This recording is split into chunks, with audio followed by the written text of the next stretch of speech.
وَلْتَكُمْ مِنْكُمْ أُمَّةٌ يَدْعُونَ إِلَى الْخَيْرِ وَيَأْمُرُونَ بِالْمَعْرُوفِ وَيَنْهَوْنَ عَنِ الْمُنْكَرِ وَأُولَئِكَ هُمُ الْمُفْلِحُونَ وقال عز وجل هو الذي أرسل رسوله بالهدى ودين الحق ليظهره على الدين كله وكفى بالله شهيدا وقال عز وجل وأمرت لأعدل بينكم صدق الله العظيم اللهم صل وسلم على نبينا ورسولنا وحبيبنا وشفيعنا محمد صلاة وسلاما تسلیما کثیرا کثیرا۔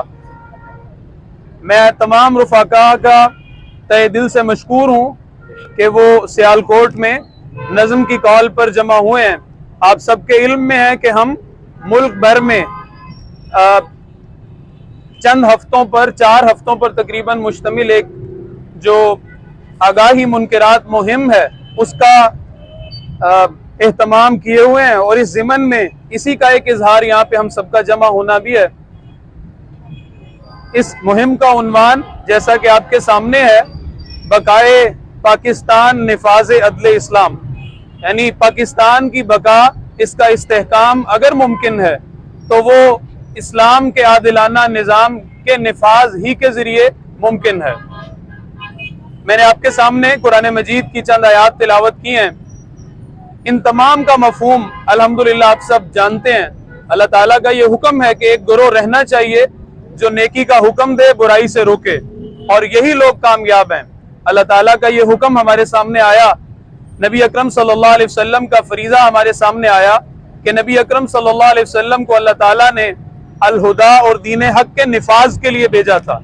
آپ فقط افراد کے تزکیہ کے لیے یا معاشرے کے چند افراد اور گھرانوں کی اصلاح کے لیے مبعوث نہیں کیے گئے تھے، بلکہ آپ کی بعثت کا مقصد اس سے آگے بڑھ کر، بلکہ ایک اور چیز ایڈ کر لیجئے، صرف تعلیم و تعلیم دین کے لیے آپ مبعوث نہیں کیے گئے تھے، بلکہ آپ کی بعثت کا واضح اور واشگاف مقصد اللہ تعالیٰ نے قرآن حکیم میں 3 مقامات پر واضح کیا۔ الحمدللہ رفقائے تنظیم اسلامی ان تمام آیات سے واقف ہیں، اور وہ یہی ہے کہ الہدا اور دین حق دے کر بھیجا تاکہ اس کا نفاذ ہو، لیظہرہ علی الدین کلہ، تاکہ اس کا تمام باطل ادیان کے اوپر غلبہ اور استعلاء ہو، اس کو رواج دیا جائے، اس کا راج ہو، اسے رائج کیا جائے۔